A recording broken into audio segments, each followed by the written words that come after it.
¿Cómo están? Bienvenidos a Última Mirada. Hoy día vamos a conversar, a ver, con una persona, y me voy a sentar aquí porque que tiene uno de esos títulos gigantescos de su pega, que es directora ejecutiva del Consejo Nacional de Ciencias, Tecnología, Conocimiento y, e Innovación.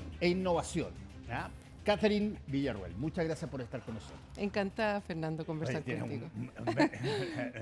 Tremendo. Tremendo nombre, Además, no menor, porque además son no todos da, no da temas para siglas tampoco, porque se mezclan todas CTCI, CTCI. son puras consonantes. Sí, Además, ¿ah? suena raro, pero así le decimos para ahorrar tiempo. Ya, pero lo importante es que ustedes tienen una labor muy importante en...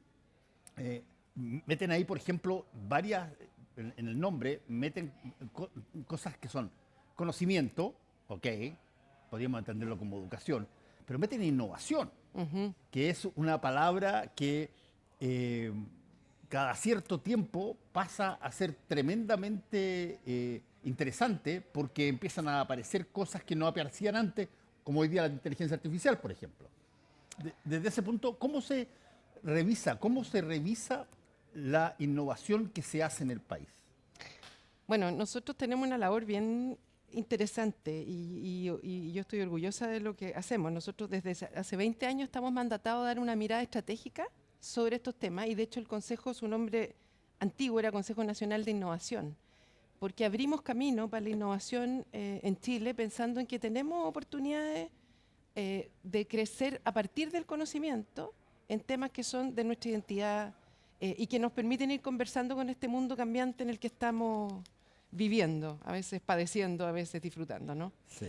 Eh, y la labor es estar mirando cómo necesitamos ir innovando en nuestra manera de crecer, desarrollarnos, enfrentar los desafíos ambientales y sociales que vivimos. Lo que nosotros buscamos hacer desde el Consejo, y para eso generamos una estrategia, hemos conversado varias veces Sí. de esto juntos, es dar un marco para que esas decisiones se tomen con profundidad, consideren procesos de diálogo participativo. Cada 4 años entregamos una estrategia, la entregamos en mayo de este año al inicio de un gobierno, y eso le da pauta a las políticas que se llevan, por supuesto, el Ministerio de Ciencias, pero también otras carteras, ¿no? Ahora, dime una cosa, Catherine, ¿cómo se equilibra, si tú quieres, la innovación entre, por ejemplo, cosas que hacen mucho ruido y muy rápido, como por Ujú. ejemplo el caso de la inteligencia artificial? Eso, pero partió y ya, pero parece que ya todo el mundo estuviera atento a qué pasa con eso, pero al mismo tiempo la innovación tiene una serie yo diría, de lugares donde es recibida de distintas formas. Tú tienes innovación en el ámbito militar, Mm. tú tienes innovación en el arte educacional, tienes innovación en el arte científico común y corriente, digamos. Bueno, ¿cómo se maneja tantas diferentes modalidades de innovación? Bueno, yo creo que, y eso creo que uno de los desafíos más importantes, no marearnos en esta multiplicidad de cambios en los que estamos insertos, porque la innovación aparece, eh, si uno la quiere mirar más sociológicamente, como una manera de llamar a esta adaptación al cambio que es acelerado y cada vez más acelerado y disruptivo, ¿no? Porque una tecnología, tú la has nombrado, inteligencia artificial, pero también otras, no solo generan nuevos productos, nuevas posibilidades, cambian nos reconfiguran, pueden alterar nuestras maneras de entendernos en el mundo, de relacionarnos.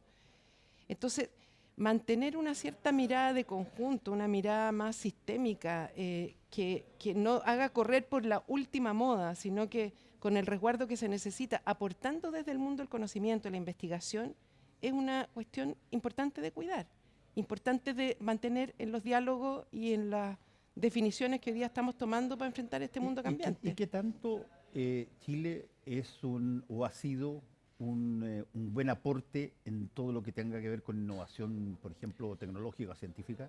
Yo creo que Chile ha hecho un camino con mucho aporte de las personas que se dedican a esto, en el que hemos evolucionado. Esta conversación hace 20, 10 años no era tan relevante como hoy día. Hoy día también yo creo que el contexto cambiante nos obliga a tenerla más seguido, ¿no? Sí. Eh, pero igual, tengo que decirlo, porque acabamos de publicar un análisis del presupuesto público en estas materias, que mira los últimos 20 años, y es triste decir que no hemos hecho una apuesta relevante. O sea, nuestro presupuesto ha perdido relevancia en términos de aporte al PIB y también en términos de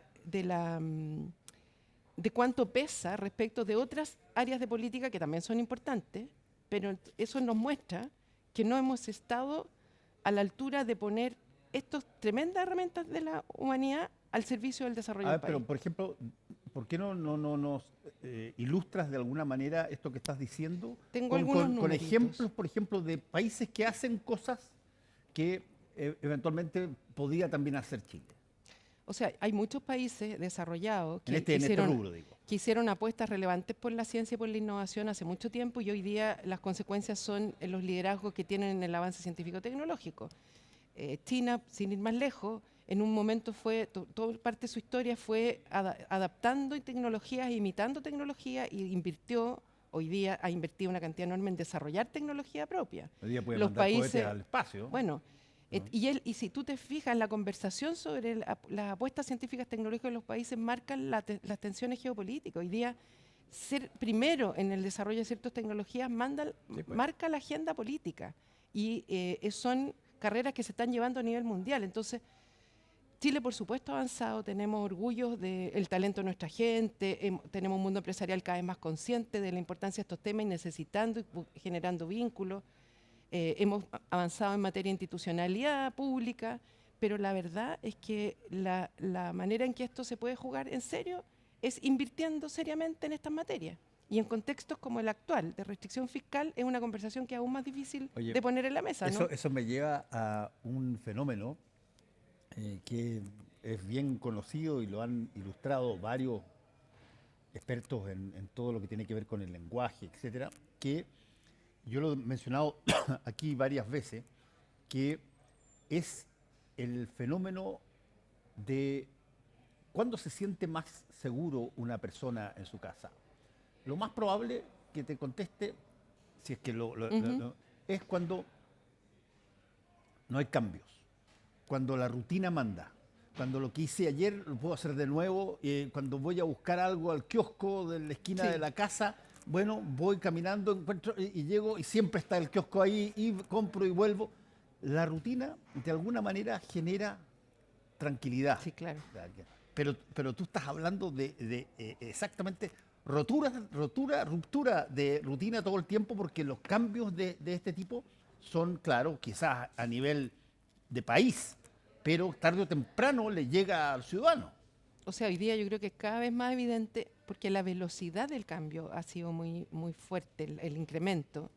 Entonces se está afectando nuestra cotidianidad casi como en una sopa en que te vas cocinando sin poder reaccionar. Entonces, ¿qué tanto asusta los cambios? Asusta, genera ganas de mantener el status quo de lo que sin reconocer que estamos en un mundo completamente nuevo. Ahora, cuando uno tiene, también, esto es bien importante, creo yo, cuando uno, no sé, imaginemos una tormenta, cuando uno está en uno se abraza a los mástiles, ¿no? Uno tiene que también saber qué es aquello que, independiente de lo que esté pasando, quiere cuidar.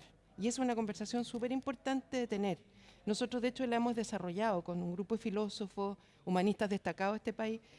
Tuve una conversación con el cardenal para analizar la estrategia que propusimos, el cardenal Chomalí, a propósito de la encíclica papal, buscando también entender el rol de las humanidades y de la filosofía y de las ciencias sociales en este mundo tan bulversado, en el cual tú tienes que también saber qué necesitamos cuidar.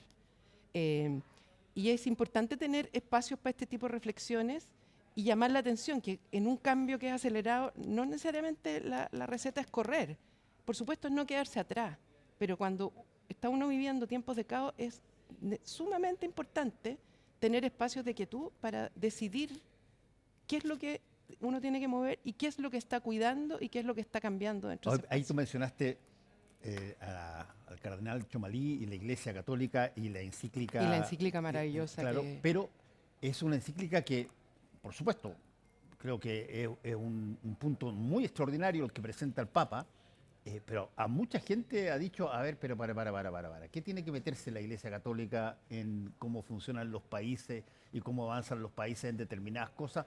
estamos hablando de que el Papa en esa encíclica, por si acaso usted no la leyó, habló del riesgo que tiene la inteligencia artificial en el uso bélico.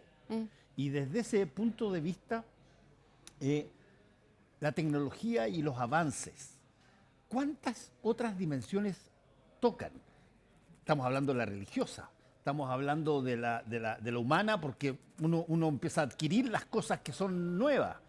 Estamos viendo la situación de salud, porque probablemente también aparecen muchos fenómenos ahí. Pero nombramos lo geopolítico, representa intereses. Exacto, y nosotros somos todos, de alguna manera, el ser humano ha demostrado en el mundo que es bien devoto de la rutina porque le da calma. Y sin embargo, aquí estamos todo el rato, de alguna manera, anunciando que algo bueno, nuevo viene. Sí, y incluso en cuestiones bien profundas tiene que ver con lo que hoy día se llama la intimidad artificial, que crea, o sea, llega a ser tan profundo el impacto del avance tecnológico acelerado que hoy día hay estudios que demuestran que hay gente que está manteniendo una intimidad no con un ser humano, sino con una IA. Entonces, creo que hay películas de esas pero ya películas que no son ficción, que no también. son ficción, que son una manera que tiene que ver con lo que tú planteas, en un momento de tanto caos en los que nosotros necesitábamos rutinas que nos dan cierta calma, formas de relacionarnos. Hay una soledad tremenda frente a tanto fenómeno acelerado. Y eso hay que tomarlo con responsabilidad porque está alterando nuestras vidas. Entonces necesitamos espacios como los que alberga el Consejo para poner temas tan variados como el impacto humano de lo que tú acabas de mencionar, de las tecnologías y como ejemplo la IA, que es como icónica en términos de su impacto, pero también de cuáles son las apuestas serias que hacemos para desarrollarnos en el medio de un mundo que usa la ciencia y la tecnología como poder. Hay un punto súper importante que tú lo has tocado ya, que es el punto de los gobiernos centrales, la institucionalidad, ¿qué tanto aporta esto? Y te lo digo, uno de repente dice, oye, Cristóbal Colón descubrió América. Sí, 1492 efectivamente descubrió América, pero tuvo que hacer las de Kiko y Caco para que le pasaran algo de plata para salir en sus barcos, porque no creían que eventualmente podían encontrar nada. ¿Qué te vaya a ir a meter en barcos? ¿A dónde? Si no existe nada más, es puro mar. Bueno, en fin. Entonces, hay un factor de hacer apuesta, de alguna manera. Oye, a ver, ¿cómo se calcula eso? ¿Cómo la tecnología nueva, cómo de alguna manera adquiere una suerte de, yo diría, señorío que permita que exista? Mira, yo creo que es súper importante entender que para que tú tengas esa capacidad de descubrir América, en los temas tecnológicos tú tienes que crear una base de capacidades científicas y tecnológicas que te permiten estar en las condiciones que abren esas nuevas oportunidades tecnológicas. Y yo creo que en términos de inversión pública, que es un espacio en el cual nosotros buscamos incidir, es sumamente importante mantener una base sana que en el fondo se prepara para cualquier eventualidad. Eso me refiero a capacidades basales de investigación, de todas las áreas disciplinarias, y al mismo tiempo estar leyendo el mundo, cuestión que nosotros buscamos también aportar desde Reportes de Futuros, que de hecho ahora vamos a publicar el que corresponde a este año, donde estás leyendo el mundo y entendiendo cómo hay ciertos focos de necesidad o problemas que tú vives de manera particular en tu país o son propios de tu país que tienes que atender y destinar parte de tus capacidades científico-tecnológicas a atender aquellos temas. Chile tiene propiedades y singularidades que son maravillosas y algunas que son terribles. Sé que estuvo hace poco contigo Juan Carlos de la Llera, que fue consejero nuestro durante 12 años. Con él, desde el Consejo, implementamos una agenda que se transformó hoy día en un instituto tecnológico que ayuda a Senapred a tomar decisiones frente a desastres naturales, aportando todas las capacidades científicas y articulando en torno a esa tremenda necesidad, porque una manera de decirlo es que 7 de 8 desastres de origen natural prefieren Chile. Y eso, que es una tragedia cuando ocurre, es también una oportunidad de conocimiento, crear valor, desarrollar capacidades desde lo asísmico a la organización de las comunidades en torno a temas de emergencia.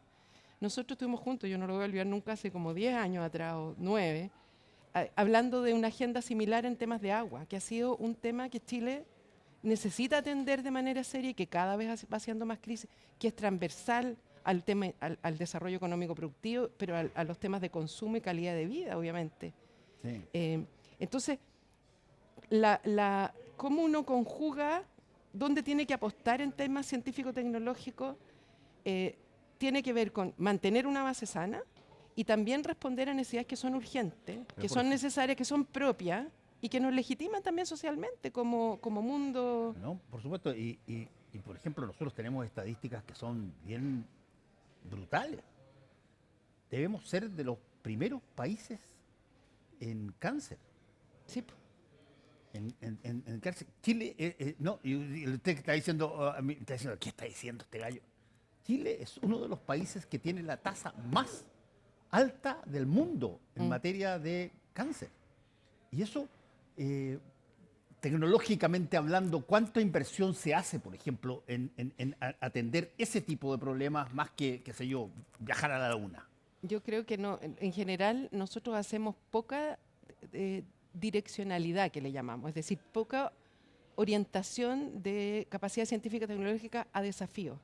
Eso es una parte del problema. En nuestro análisis, alrededor del 4% que responde a temáticas que el propio Estado considera relevante y que tienen base en esta lectura del mundo y que tienen que ser parte de las políticas públicas en su conjunto, que se tienen que alcanzar conjugando intereses, conectando. Pero creo que una cuestión aún más necesaria es que hemos vivido en un sistema en el cual quienes pueden colaborar en torno a poner el conocimiento, la ciencia, la tecnología y la innovación al servicio del país, necesitan relacionarse mucho más estrechamente. Entonces tenemos enormes capacidades. ¿La cosa política mete ruido ahí? Yo te diría que de acuerdo a quién llegue al Palacio de la Moneda, por ejemplo. Podemos verlo, pero sí, creo que en mis años en estos temas y en los análisis que hemos hecho, es más que la forma en que hemos diseñado el apoyo al mundo público, los incentivos que generamos y también el cómo se ha organizado, a propósito de eso mismo también, reactivamente, la generación de conocimiento y su uso, no están facilitando esos encuentros. Tú tienes siempre que hacer un esfuerzo adicional para conectar, por ejemplo, los temas de cáncer con las capacidades científicas tecnológicas.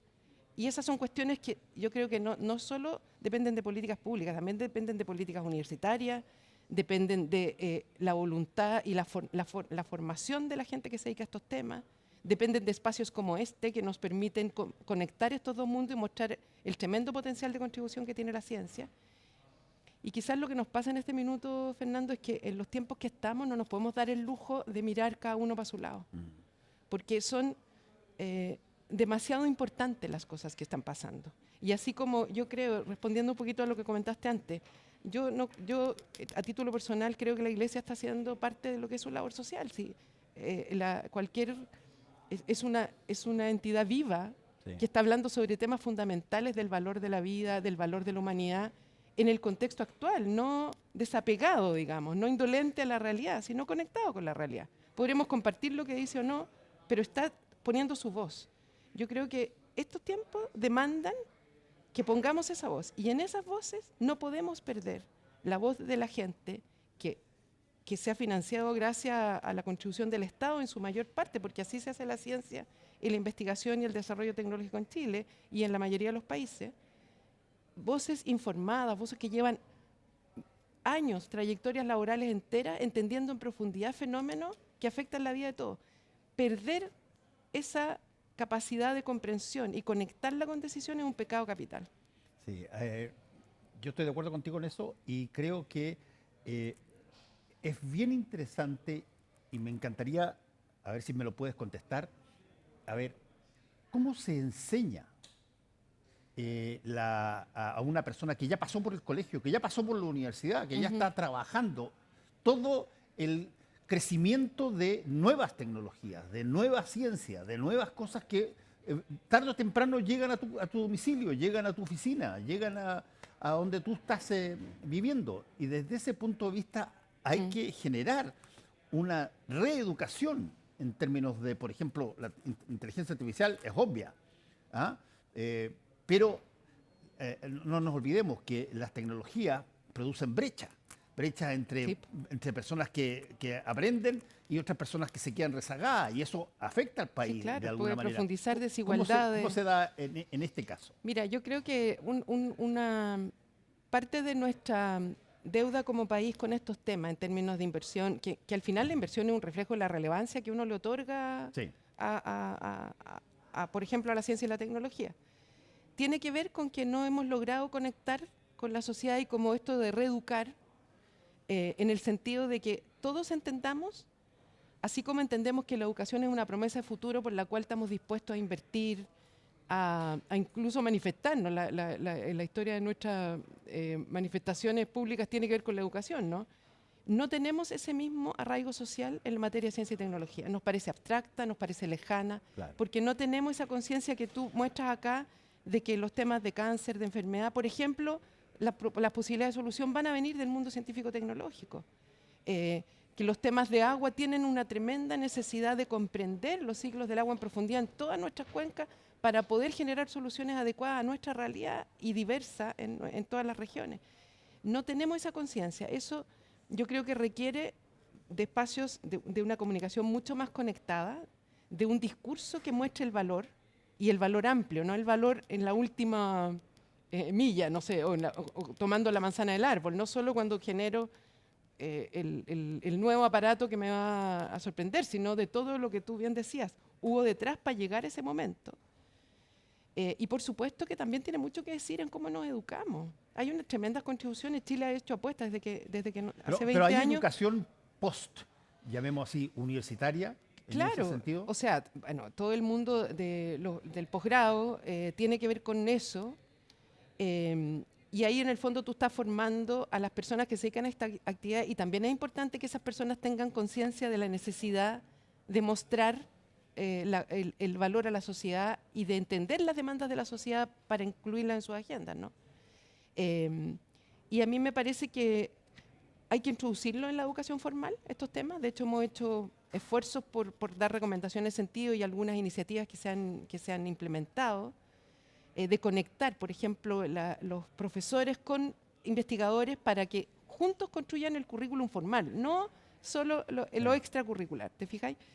Pero además hay preguntas súper profundas de cómo incorporamos ahora el uso de las tecnologías Sí. para no profundizar estas brechas, porque las brechas además profundizan desigualdades históricas. Exactamente, O sea, exactamente. no es que produzcan nuevos espacios, No sino solamente por edad, sino que también por recursos. que por recursos, incluso por acceso a conexión, ¿te fijas? Entonces, brechas también territoriales.